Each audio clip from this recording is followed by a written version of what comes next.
Sosial şəbəkələrdə canlı açaraq övladının dəfn prosesini göstərən və səhifədə kart var, tıklayın sözləri ilə məşhurlaşan 9 uşaq atası Kamil Cəbrayılov cəmiyyətdə böyük narahatçılıq yaradıb.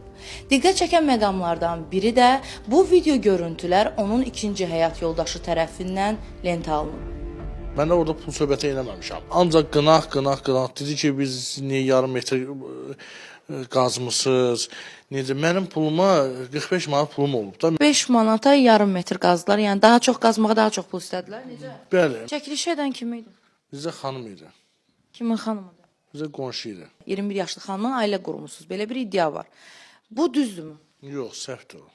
Yalan deyirlər. Həmin xanımı siz ikinci yoldaş kimi almısınız. İkinci ala bilərəm, üçüncü alam, dördüncü onun kimi nədir var? Siz iddia edirsiniz ki, mənim vəziyyətim aşağıdır, mən uşaqlarımı dolandıra bilmirəm. Əgər vəziyyətiniz bunu təmin eləmirsə, siz necə 2 dəfə, 3 dəfə, 5 dəfə evlənirsiniz? Mən dolaşıq suallar verirsiniz mənə. Mən üzümdə gülməyindən çoxsu reaksiyada pis yazırlar. İddialara görə ailədə ümumilikdə 12 uşaq olub. Onlardan 3-ü əvvəllər, daha biri isə sonuncu hadisədən, zəhərlənmədən sonra həyatını itirib. Digər uşaqların necə öldüyünü soruşanda isə valideyn qeyri-dəqiq və ziddiyyətli cavablar verdi. Bildirmişdiniz ki, 12 övladınız olub, 3 rəhmətə gedib. Onlar nədən rəhmətə gedib? Onlar belə bir ki, 9 ay, 8 ayında yarımlar oldu, 6 ayına dünyaya gəlib asma bronxitdən ölüb. 7 ayında ananın bətində uşaq ölüb, 5 gündən sonra, 6 gündən sonra sancılar başıb aparmışıq. Gördülər ki, ananın bətində uşaq ölüb. Bir dənəsi doğuşa yaxın ölmüşdü. O da asma hava çatışmazlığından. Doğulmamış ölən uşağı necə bilirsiniz ki, asma olub? Dediniz ki, asmadan ölüb. Həkimlər demişdi, elə bir ki, təzə olmuşdu, büyün olub, səhri dünyasını dəyişib. Ölüm, hamısında bastırmışam o qəbirstanın üçün. Daha öncəki müsahibələrdə bəzən 8, bəzən də 9 övladının olduğunu bildirən Kamil Cəbrayılov bir uşağını pay verdiyini bildirir. 8-i məndədir, birini pay vermişəm dediniz. Kimə pay vermişsiniz? Onu deyəm mənəm. Kimsə uşağı olmayanlara vermişik. Bəs uşağı olmayana vermişsiniz, niyə sizlə qalır? Bizlə qalmır. Burada bizdə rəsmində 8 uşaqdır. İddialarla bağlı uşaqların anası olduğu bildirilən Afət Cəbrayılova ilə əlaqə saxladıq. Afət Cəbrayılovanın açıqlamalarında ailə daxili münasibətlər, maddi çətinliklər və baş verənlərə dair qeyri-müəyyən məqamlar diqqət çəkir. Onun danışığından hiss olunur ki, evdə həm sosial, həm də psixoloji baxımdan gərgin bir mühit mövcuddur. Yoldaşınızın sizdən başqa da xanımı var. Hə. Bir evdə yaşayırsınız. Bir evdə hə.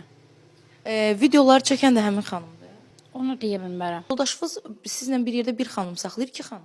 O başqa yerdə də saxlaya bilərəm. Mən onu deyə bilmərəm ki. Amma mən gördüyüm ikincidir. Və siz necə qəbul eləmişsiniz həmin xanımın sizlə bir yerdə qalmasını?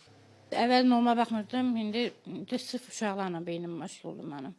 Yəni onun həyatına o barədə qarışmıram yəni. Kamil Cəbrayilovun ikinci həyat yoldaşı olduğu bildirilən xanım isə iddialara və suallarımıza belə cavab verdi. O tıklanma sözünü, o həyəcanlıdır, şokda olub.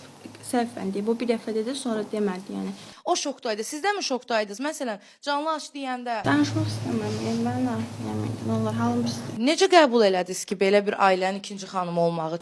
Uşaq deyiləm, 21 yaşım var. Qonşular da ailə ilə bağlı müxtəlif iddialar səsləndirirlər. Hamilə bir gəlin də var evdə. Qonşular dediyinə görə onun deyəsən ikinci həyat yoldaşıdır. Həyat deyəndə alıb da gətirib evə, o da hamilədir. Şamil özü deyirdi ki, mənim əlimdə kağızım var. Dəlilik kağızım var. Heyf uşaqlardan amma, çox heyf. Uşaqlar yazıqdır. Normal bir ailə deyil. Vallahi ötəndən biz də elə telefonda, TikTokda canını tıklayın, sən qucağında uşaq aparırsan bastırmaq, özü də deyir canını tıkla. Hamı da buna pul atır. Ailədən vallahi uşaqları alıb aparıb elə başqa yerdə saxlasalar məncə yaxşı olar. 6 uşaq, 12-14 yaşında oğlan uşağı ilə bu qız uşaqları bu hamama necə salıblar bu ana. Sumqayıtın Hacı Zeynalabdin Tağıyev qəsəbəsində yaşayan ailədə hökm sürən vəziyyətlə bağlı bir neçə quruma sorğu göndərdik. Ailə Qadın və Uşaq Problemləri üzrə Dövlət Komitəsi ilə əlaqə saxladıq. Bildirildi ki, hadisə nəzarətə götürülüb. Ailəyə baxış keçirilib, uşaqların sağlamlıq və sosial vəziyyəti qiymətləndirilib. Zərər çəkmiş uşaqların müalicəsi davam edir. Hadisənin dəm qazından zəhərlənmə ehtimalı araşdırılır və nəticəyə uyğun hüquqi qiymət veriləcək. Sumqayıt şəhər İcra Hakimiyyətindən bildirildi ki, çoxuşaqlı ailə ailə ilə bağlı yayılan məlumatlar araşdırılıb və məsələ nəzarətə götürülüb. Aparılan araşdırmalara əsasən, ailədə olan 8 azyaşlıdan 4-ü hazırda dövlət uşaq müəssisəsində təhsil alır. Digər 4 azyaşlıdan ikisinin yaxın vaxtlarda həmin müəssisələrə yerləşdirilməsi planlaşdırılır. Qalan 2 azyaşlı isə valideyn himayəsində olmaqla xalasının yanında yaşayır. Eyni zamanda ailənin mənzil məişət şəraiti yerində qiymətləndirilib və uşaqlara mütəmadi nəzarətin həyata keçirilməsi nəzərdə tutulub. Sosial Xidmətlər Agentliyinin əməkdaşları aidiyyatı qurumlarla birlikdə ailənin qiymətləndirilməsini aparıb. Nəticələrə əsasən sosial-psixoloji reabilitasiya üçün tədbirlər planı hazırlanıb və proses ərzində ailəyə sosial işçilər və psixoloqlar tərəfindən mütəmadi dəstək göstəriləcək. Prokurorluq tərəfindən dəm qazından boğulma ehtimalı ilə bağlı araşdırma başlanıb. Qeyd edək ki, aprelin 1-də ailənin 6 üzvü dəm qazından zəhərlənmişdi və onlardan biri 2 yaşlı Gülcənnət Cəbrailova aprelin 4-də dünyasını dəyişmişdi. Sumqayıt Tibb Mərkəzinin uşaq xəstəxanasından bildirildi ki, digər 4 nəfərin müalicəsi davam edir. Onlardan ikisinin vəziyyəti ağır, ikisinin vəziyyəti isə stabildir. Azyaşlılara dəqiqləşdirilməmiş virus infeksiyası və meningosefalit diaqnozu qoyulub. Respublika Pediatriya Mərkəzində müalicə olunan bir nəfərə meningosefalit diaqnozu qoyulub, vəziyyəti ağır stabildir. Fəridə Şahbazova, Vüsal Bayramov, Nigar Rəcəbova, APA TV.